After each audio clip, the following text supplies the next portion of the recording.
So our first faculty speaker, well, what can I say about her? She's a passionate intellectual, determined to strive for a positive change.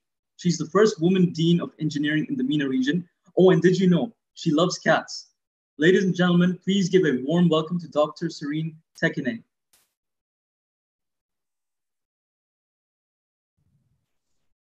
Thank you for that introduction. I love all animals. I do have 2 cats. So thank you, Vish. It is such a pleasure to be here, to be with you. Thank you for the invitation. I think I was given the run of the range to talk about my life's journey, but did you want to ask me specific questions? No, Dean, it's completely up to you. Whatever you'd like. We'd love to learn anything from you. Oh, I'm so happy to learn from you so that we can all learn from each other. I actually did prepare a few view graphs for you. If I could share my screen. Let me see. Because at my age, when you're asked, so what have you been doing? What have you been up to? The list goes on, and I don't want to bore you. So I tried to fit my life into, let's see, can you see this okay? Can you see my screen? Yes, good. All right.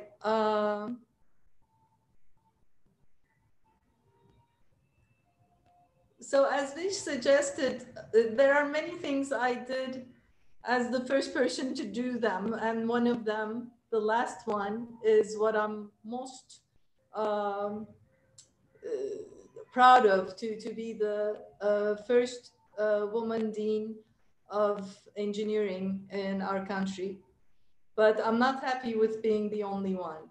So I can't wait to get joined by more colleagues. And I know we have excellent candidates in the pipeline. And when I look at our students, the diversity, not just gender diversity, but all kinds of diversity is just enthralling. So unusual things are natural. Unusual things are not abnormal. Nature serves us with mutations so that we can keep on evolving, is what I wanted to tell you. So my life in a nutshell, as I promised you, in 2-dimensional view graph, is connect the dots game, I decided. Because I've gone through my career through the .edu, of course, being a student first, and then I joined the industry. So my email address became .com. I worked for the United States National Science Foundation, a federal agency, of course. So my email address there was .gov. I'm a tenured professor of New Jersey Institute of Technology, .edu again. And of course, I serve professional societies. So I have .org addresses also. And I've done these at, I'm Turkish American. So some of this in Turkey, most of it in the United States. And now here, where I consider to be the center of the world. But in the meantime, is somebody connecting the dots? Good. In the meantime, this doesn't begin to tell you about my experiences. So I also decided to do the color by numbers. So the first one is I serve the European Commission on Science and Technology. So all over Europe, but then Europe also has collaborations with Latin America and India that I've served as a consultant on. I've done projects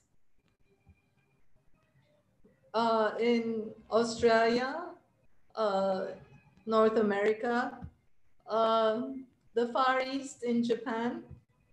Um, and I've participated in education, such as being on the committees of graduate students and so on, in a whole bunch of places, Singapore, Canada, and organized conferences and things in Latin America, Middle East.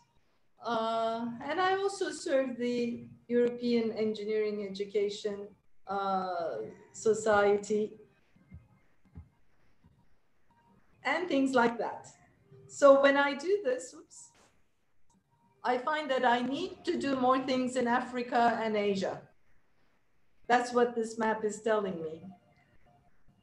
So then here is the vision that drives my life. It is the vision of engineering that has been accepted to be the vision of the overall field of engineering since 2008. It's the continuation of life on our planet, making our world more sustainable, secure, healthy, and joyful. These four things.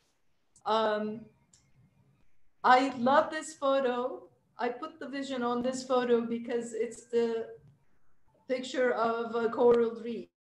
I don't know if you can tell me why on earth I have a picture of a coral reef as a backdrop to the vision of engineering. Well, one, it's pretty. Two, more importantly, the vision talks about life on the planet, not human life, because we're all interconnected. If the bees go, we all go. You know this. Same is very much demonstrated by a coral reef. You try to take a portion of it, bring it, put it in a pot in your home, it dies. And you have wounded the overall organism in a very profound way. It takes forever for it to heal itself. So we're all interconnected. We always have to remember this. Everything has something to do with everything else. So since my life is about connecting the dots, and I've changed all these places, and I've had this global experiences, I'm in the business of connecting everything, making sure the whole is bigger than the sum of its parts, because after all, the parts were interacting to begin with. Now, this may sound abstract to you, but let me go back to role models, why on earth I chose engineering. I don't know if anyone knows these characters, but these are Star Trek people, which was a very popular TV series that I got to watch in the 70s, so I'm dating myself. The original was aired in the United States in 1960s. All TV series, all sitcoms, I contend, have all these characters that are not real, meaning not realistic. This is Captain Kirk, aggressive, quick thinking, war captain, good with the ladies, and so on. This is my Mr. Spock, logical, respected, cool, collected, the science officer of the spaceship. Here is a doctor, here is a communication officer, and so on and so forth. In any TV series, especially the short sitcoms, the characters are exaggerated cartoon characters. One is very logical, the other is very emotional, one is very romantic, the other is outgoing, and so on. In fact, they're all parts of ourselves, of a regular human being. And we bond with each of them because we find portions of ourselves in each of them. And sometimes, more often than not actually, our brain and our heart and our body, look, we're tired, but we know we need to do this, but we want to do something else, fight with each other. So to see these different parts projected as separate people interacting on the screen just glues us to the screen. We become fans of those shows. This is how communications people get fans to their shows. Anyway, this was a TV series I watched when I was a kid, And the interactions I found were the science officer, the technology person, and then the engineer who made things work was fascinating. To this day, I can't choose what part of me I like the most, but probably mostly in engineering. I'd love to do basic research. I love to look at new technologies, but engineering is when you actually put design on technology so that you can touch human life, so that you meet a need, so that you have generated a tangible solution to a real life problem. So it's not just graphene technology. It's not just research and some basic science, but you put it all together and then you put a design on it in a human-centered way. Whoever is going to use this, may it be a bridge or a toothbrush, you design it and you uh, offer it to socioeconomic value of our lives. Uh, Very quick background. I graduated an electrical engineer, and I did my master's in signal processing on self-similarity. Self-similarity is a wonderful thing. It's nature inspired. So engineering has a lot of inspiration from nature. And for someone like me who likes to connect the dots and look at the interaction and interrelation of things, this was wonderful to be able to model and make use of self-similarity that nature has. So I have here the example of a fern. No matter how you change the scale at which you view this thing, it's pretty much the same. So Mother Nature does these things with snowflakes and many things. And then during my PhD studies at George Mason University, I used the math that I used in a whole different field to model human behavior, because what looks like erratic behavior on the part of us humans is actually self-similar. Um, uh, so that made for a very nice basis for wireless communications, which I spent a good chunk of my life working on. And then I worked for Bell Laboratories, who does not have location-based services on their smartphone. Well, I hold several, actually, I hold 9 patents. 8 of them have to do with locating wireless phones and enabling location-based services. It was a lot of fun at the time. And to be able to pioneer such technology that is so widespread is a huge source of joy and honor for me. It had all kinds of interdisciplinary implications. It's definitely not just electrical engineering. How much time do I have, Fish? I can't hear you. Uh-oh. Dr. Shireen, you have up until 5:55, so 2 more minutes. All right. But we can go a little bit over time because we left a small 5-minute break in between speakers for questions and things like that. Your time. It's just an example of multidisciplinarity and connecting things and never saying, is this going to be on the exam? It always is. It always comes up. All information is valuable. So when I was working for this location technology, I had to deal with privacy issues. I had to learn about law. And it was exhilarating, an end-to-end solution to such a problem. Can you imagine? Location-based services didn't exist before this. And you have a cell phone, you have an emergency. And now we can navigate and not ever ask for directions. I hate asking for directions. Anyway, and then I joined New Jersey Institute of Technology. At the time, I got to interact with the Far East cultures and so on and so forth, and applied the location technology from Bell Laboratories to this Digital Angel project, where we developed an implant for Alzheimer's patients, pets, prized racehorses, and so on, so that you could always locate them and get their vital stats to make sure they were in good health and okay. So there were many technological stories that I could tell you.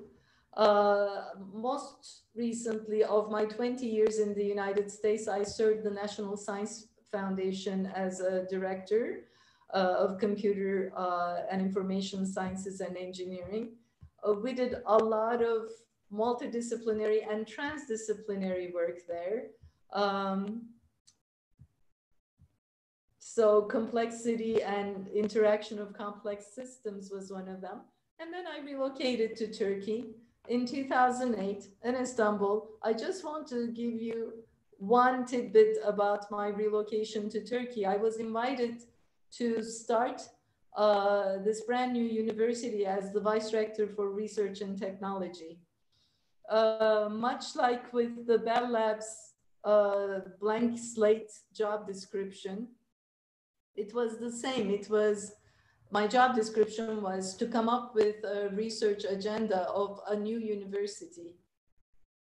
And it was in front of me the whole time. The university was founded in 2008 in Istanbul. 2008 and Istanbul were my two clues to come up with this whole research agenda for a brand new university. In 2008, for the first time in the history of our planet, the world's urban population, meaning human population living in urban areas, of population more than 1 million and dense areas of 150,000 per square mile, exceeded half the population of the overall human population. And that has been on the rise since, meaning most of the human beings on the face of the planet now occupy less than 3% of the livable surface area of the planet. It's a blessing and a curse. Think of the Sustainable Development Goals of the United Nations, which we are responsible to meet if we want to bring peace on earth, if we want to continue life on earth, if we want to make sure it's sustainable, healthy, safe and joyful, like the vision of engineering. We have to solve the urbanization problems. So there's a lot of fun things I did in the higher education landscape of Turkey. But just one thing I want to tell you, having been back and forth between the United States and Turkey, I consider to be part of the Middle East, our region over here, although it's sort of a westward looking tip of the area. I don't know if a lot of you have read The Little Prince, but there is this part where there's an astronomer who presents to the rest of the world his findings. He keeps discovering new stars, but because of the way he's dressed, nobody listens to him. And then he gets dressed differently, and now his findings are celebrated and believed in and more respected. So cultural diversity and awareness and respect is extremely important if you're a scientist, if you're an engineer. And this has been one of the messages that we've been trying to convey to the world. So the last thing I would like to say is I'm at a point in my career where, first off, I think it's safe to say I fell in love with the United Arab Emirates, and I just love our campus, and I miss you all. I miss my students. The campus is way too quiet and deserted. But anyway, it's a happy place for me. But even more meaningful is the recent election where I got elected the chair of the Global Engineering Dean's Council.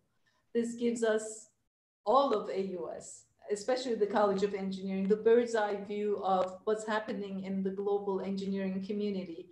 And I promised to bring the world to AUS because I do believe this is the center of the world.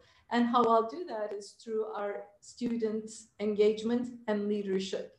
I want to take our students to all the global events and make sure throughout all this physical distancing, we're ever more tightly connected, plugged in to the fabric of the rest of the world. So that's my piece. If you ever have any questions, comments, please just shoot me an email. I'll be only very happy to hear from you.